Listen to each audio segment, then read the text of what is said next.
Hi everyone, welcome to my series that I like to call the fine print, where we take a look at some of the more obscure settings or settings that weren't documented too well in the manual and or could be a little confusing. And today we're going to look specifically at assigning movie settings to the custom modes on your mode dial on the Olympus OM-1. So first, let me give you some quick background on why I'm making this video, because when the Olympus OM-1 was announced or released, there were some saying that you could now save movie modes to the custom mode dial. And to some extent that's true.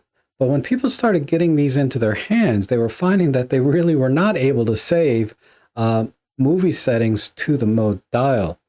So while it's kind of true on one hand, it's also true on the other hand. So that's what we're going to take a look at, is what movie settings can we actually save to the custom mode dial and which ones we cannot. All right, now let me show you where the confusion is. So we have our custom 1, 2, 3, and 4 here, and we're supposed to be able to save movie settings into these custom modes. So let's go into movie mode. And now, as you can see in the bottom left, it says we're in movie mode with the little movie icon and M. And then let's go into the menu, and let's go into the movie settings, and let's just change our codec to H.265. We'll do 4K 60. We'll do Cinema 4K 60. How about that? And movie mode manual. All right, so let's say that's all we want to change for now. And then we go back to shooting menu number 1 and click on the custom modes. And you'll see that it says this item cannot be saved for the following reason: shooting mode. So it's telling us right here that we cannot save movie settings into the custom modes. And if I scroll down, now you can see that custom mode is grayed out.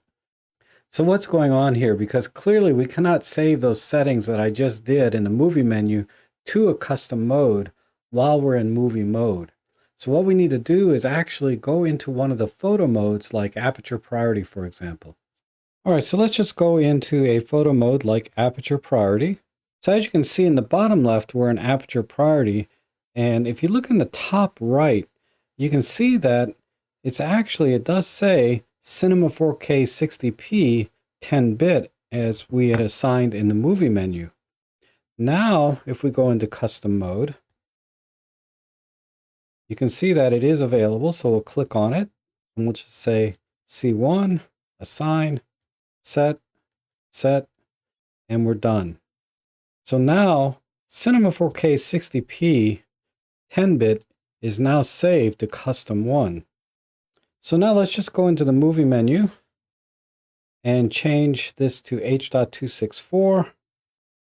And let's change this to just full HD 8-bit 60p, like so. Now you can see in the top right, we're back to full HD 60p 8-bit. But if I rotate the mode dial to C1,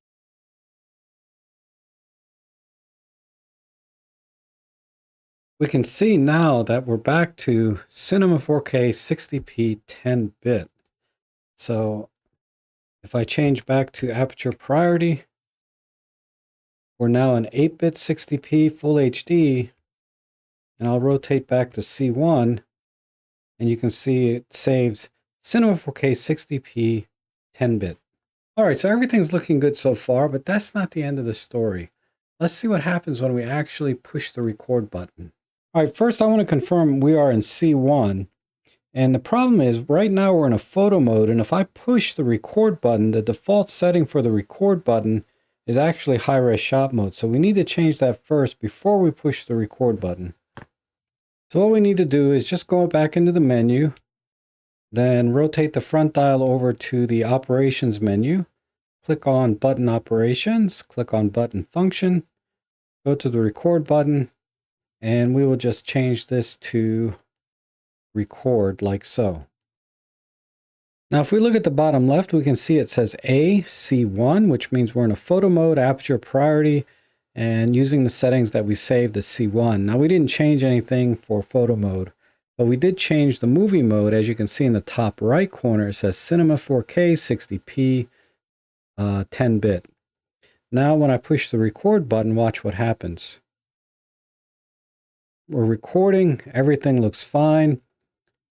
You know, the top right, it still says Cinema 4K 60p 10-bit, but the bottom left says we're in movie mode using the settings that we saved as C1, but it's in P mode or program mode. It's no longer in aperture priority. So let's stop the recording and let's go into the menu and let's go back into the movie menu. You can see in the movie menu we selected Cinema 4K 60p 10-bit, but the movie mode we selected was M mode. Now this is where it gets a little confusing because you can see that we were able to save the resolution, the bit rate, the frame rate, and the codec into C1, but it did not save that we wanted to use manual mode, and actually it didn't save most of the other settings in the movie menu. Because if you were really paying attention, you may have seen that the color profile also changed from natural color profile that we were using in photo mode or aperture priority, which is the default setting. It changed to the OM-log 400. So what's happening here? Basically, all you can save into the C1 as far as movie settings are concerned is the resolution, frame rate, bit rate, codec, and color profile. Now, there are other settings you can save in the C1 when the photo mode settings overlap with the movie mode settings. So, for example, you can save focus peaking settings that you use in photo mode, and those will go over into the movie mode. So that if you like to manually focus when you're recording movies, and you can have focus peaking, but you have to set the focus peaking in one of the photo mode menus. So let's go into the menu and let me show you how you can kind of figure out which settings overlap with the movie mode. So let's start with shooting menu number 1. And basically everything in here can be saved to C1, but it won't make any difference when you hit the record button while you're in C1, except for one setting. And that's in picture mode or menu number 2 here, and that is the picture mode. If I change this to monochrome, for example, there are movie modes that allow you to record in monochrome. I just don't happen to be in one now because I'm in a H.265 codec. And if I hit the record button now, you can see that it switches over to a color mode or OM-log 400, which is indicated. If you look on the right, you'll see movie mode or movie picture mode number 2. So what we have to do is go into the movie menu and go to menu number 2 where the picture mode is and change this to same as picture mode. But if I hit the OK button, you can see it says, I'm in the wrong video codec. So I have to go back, change the codec to H.264, then go in here, and now I can change it to say same as the photo mode picture mode. Now, if you look, we're in Cinema 4K, 60p, 8-bit, and if I hit the record button, it's now recording in black and white because this codec is able to do that. And now what I can do is go back to menu 1, custom mode, and save it here, or assign it here is the right term, right vocabulary.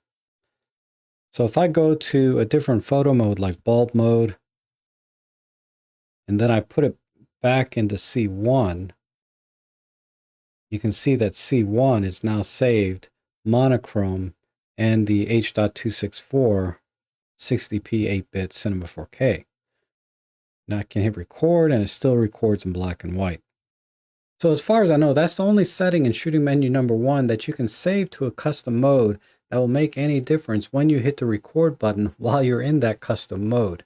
And that's assuming you're in the right codec that can use or shoot in the different color profiles that are available to you in the shooting menu, such as natural or enhanced or monochrome. You can also record using some of the art filters, but let's move on. All right, let's go to shooting menu number 2, and these are computational modes for photography, so nothing overlaps here. However, in the autofocus menu, there is some overlap.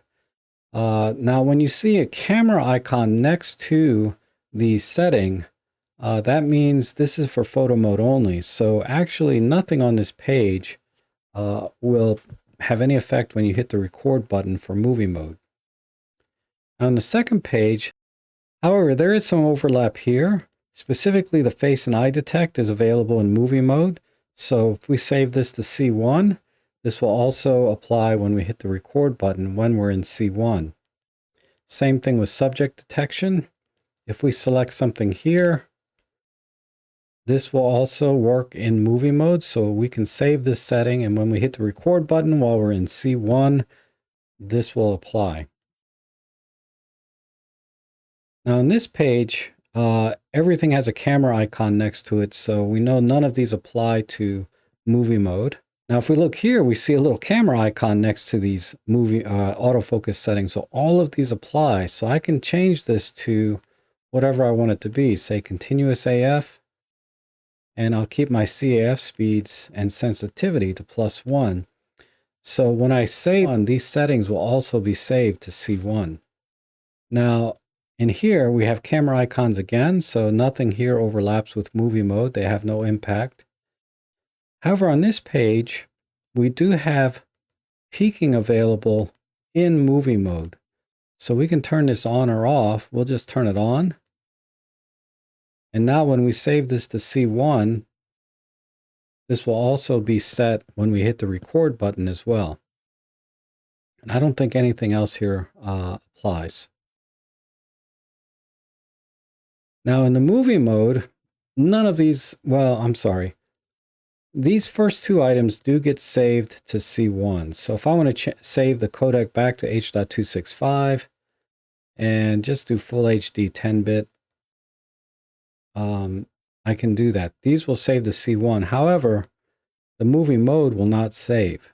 So no matter what I put in here, if I save these settings to C1, this one will not get saved. Neither will flicker scan or digital teleconverter. So these first two items I can save to C1, but nothing else. On this page, I can save the picture mode, so I can choose between these two, and if I was using the other codec, I could choose one of those two. And the rest of these do not get saved to C1 specifically. None of these get saved to C1 because we have a camera icon and it has the word or letter M next to it. So these settings only apply when you're in manual mode, when you're recording movie. Hence, these will not get saved when you hit the record button, because if you remember, when we hit the record button, the camera goes into P mode or program mode. So that's why these settings do not apply. Now the image stabilizer and image stabilization levels do not get saved to C1. The sound recording settings, nothing on this page gets saved to C1. And nothing here gets saved to C1. And then of course, playback menu does not apply at all to movie mode. And none of these settings get saved to C1 when, that would have any impact when you hit the record button.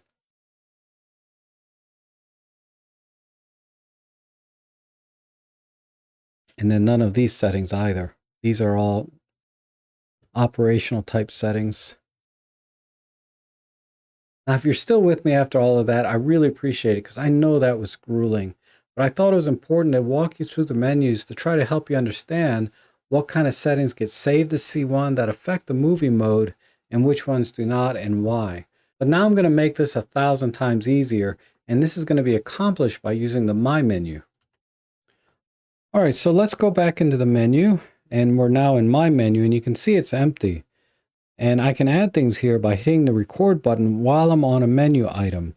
So the first thing I'm going to add to this My menu is the custom mode line item here. So I'm going to push the record button. This little pop-up comes in, and I'm going to click OK to add this to My menu 1. And then I'm going to go over to the AF menu, and then I'm going to add this item, AF mode for movie mode, because I know this one gets saved. So I click My menu, My 1, like so. And I could add these as well, but I think the default setting of 0 is fine. I can always change this later if I want to. And then I'm going to add manual focus assist. I know this overlaps with the photo mode, and I don't really need to add it, but I just like a shortcut to it because I do manually focus in video.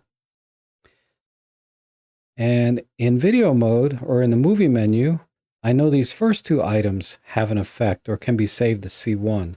So I'm going to click the record button, click OK, go to the next one, click the record button, click OK to add it to my menu, and double check. Oh, yeah, let me add this one, picture mode. So I'm going to click the record button, click OK. All right, now let's go back to my menu. And now, as you can see, these are the things that I saved to my menu that have a direct impact when I'm saving things to C1. So I'm going to put the camera, actually the camera's on C1. Let me just reset it by going to a photo mode and go back. So if we look at the live view here, you can see we're in Cinema 4K 60p 8-bit in a monochrome profile.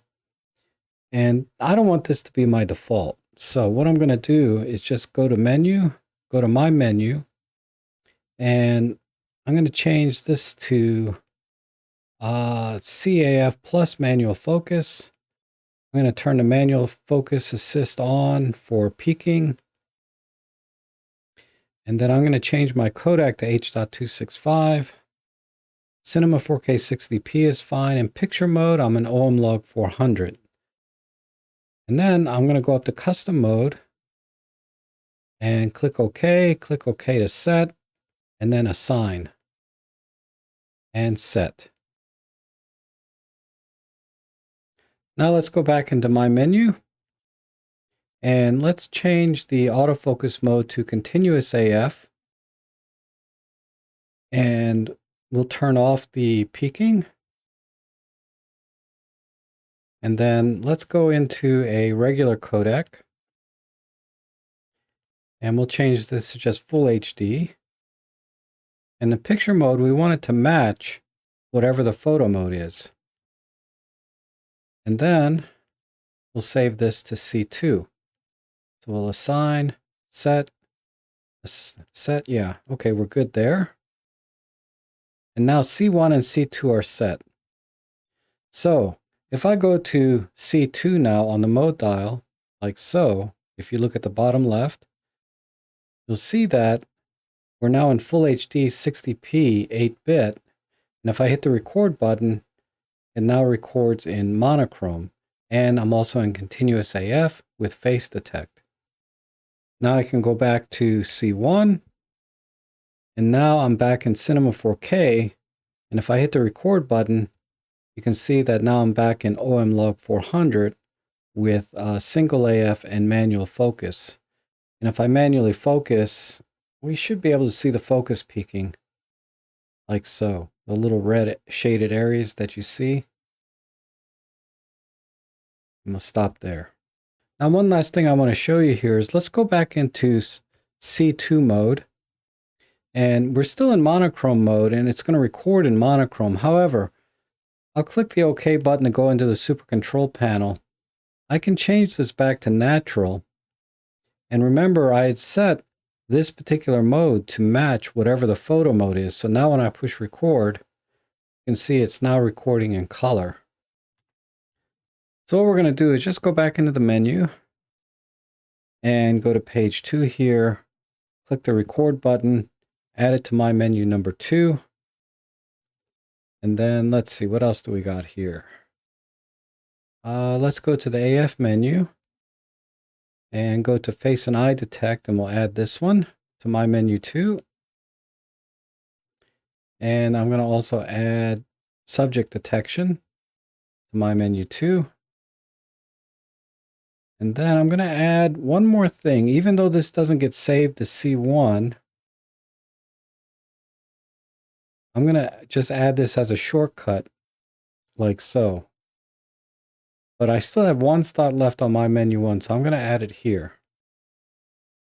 So you can see down here at the bottom, I now have the image stabilizer set, so I can set all of these settings Even though this one doesn't specifically get saved to C1, I like to have a shortcut to it.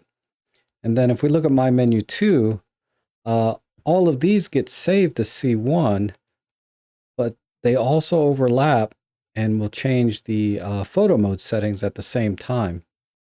So let's say, for example, I want to use a art filter mode, something like, I don't know, pop art. And then I'm going to add, I'm going to turn off face detect. So maybe I'm doing a landscape recording, and we'll turn off subject detect. And then I'm going to change my image stabilizer to just sensor shift only, because maybe I'm using a gimbal, whatever. And then save this to C3. So now when I rotate my mode dial to C3, as you can see in the bottom left, I'm now in full HD 60p using an art filter, pop art. So the colors are very, very rich. And also you'll see that face detect is off, and the image stabilization, this is the photo mode, but if I hit the record button, you'll see that I'm now in MIS2, which is sensor shift only. Now, remember how I said that sensor shift or image stabilization does not get saved to the C1 or to the custom mode. If I go back to C2, okay, it puts me back in monochrome mode and all the settings I had. But when I hit the record button, you can see I'm in sensor shift only. So that's what I mean by when I go to the menu setting, this does not get saved to any of the custom modes. So whatever I have set here is going to apply. Oops, I'm sorry. Anything I have set here is going to apply to all of the custom modes. It's going to apply to all the modes because it doesn't get saved. So as you can see, I was able to save 3 different video settings into each of the custom modes. So I can go from a art filter to monochrome to OM-log 400, from Cinema 4K to Full HD, back and forth by just switching the custom modes. Unfortunately, one of the most important things to a lot of videographers is being able to save the exposure modes. Like if you want to be shooting in full manual and you want to set the shutter speed and aperture and ISO, those things cannot be saved to the custom settings. And that when you hit the record button, it's going to go right into program mode and automatically set those for you. However, there is a small workaround to exposure settings that I'm going to show you. It's not a perfect solution, but maybe it'll help you out in a pinch if you like to use video mode in the custom settings. All right, so let's go back into C1 mode. And this was my Cinema 4K. So if I hit the record button, I'm in Cinema 4K with OM-log 400. Now, the only control I have over exposure here is exposure compensation. So I can rotate the front dial. And let's say I want to, focus on my lamp here. I can lower the exposure down like this while I'm recording. So that's one option. Another option is this. So let me stop recording. What I can do is go into the super control panel and change this to a spot meter, like so. And now you can see anything in the center, the exposure adjusts while I'm in photo mode. So let's say I want to expose for, I don't know, the projector back here. So what I can do is I can just hit the AEL button or auto exposure lock, and you'll see the AEL icon pop up on the bottom left. Now when I hit the record button, the AEL is still on and the exposure is locked as close as it can for video mode. But you can see now the exposure is not changing as I move from dark areas to bright areas. It's set to approximately what I had before. Even though the shutter speed, aperture, and ISO is all different, it did match the best it can the exposure that I had set in photo mode. And the nice thing is I still have exposure comp available to me. So I can just dial in. If I want to expose on this lamp, I can just dial in some negative exposure comp like so. So as you can see, you still have some flexibility with the exposure. I mean, it's not perfect and there's some limitations, but it's better than nothing. Now, there's one more thing I need to clarify, and I only touched on it a little bit before, and that is when you're making changes to the settings in the movie menu, and these are settings that do not get saved in a custom mode, they don't change when you change custom modes. So the example I gave earlier was when I set the image stabilization to sensor shift only, you'll remember that when I changed from like C2 to C1 or whatever it was, uh, the image stabilization mode did not change when I changed modes. And that's because it's not affected by the custom modes. Now let me give you a little tip, and that is to print out your PDF manual, specifically starting from page 312. And this will give you a list of all the settings that can be saved to C1. And they can be saved to C1 when this column that has a star 1 next to it, if anything is checked in that column, that's a setting that can be saved to C1. However, what it does not tell you are settings where photo settings like manual focus assist peaking overlaps with video settings. That you might have to dig a little deeper in the menu, but I gave you all the ones that I know of so far. And if you find any more, just leave them in the comments below. Now, before I forget, everything I just showed you can pretty much be done on the OM-1 Mark III because it also has a custom My menu where you can save those specific settings separately if you want. And the EM5 Mark III has custom settings, but I don't think it has a custom menu. So it'd be a little trickier on that one, but you can also save separate video settings similar to what we have in the OM-1. The only things that can't be saved, obviously, are things that are new on the OM-1, like 4K 60 and subject detect and stuff like that. So I hope you found this video helpful. If so, be sure to click the like button and share it on your social media so other photographers can see it. And I'm going to be producing more videos like this, deep dives, tutorials, etc. So be sure to subscribe so you don't miss those. And if you can, buy me a coffee or two. It makes making these videos a lot easier for me. So thanks for watching, and I hope to see you again soon.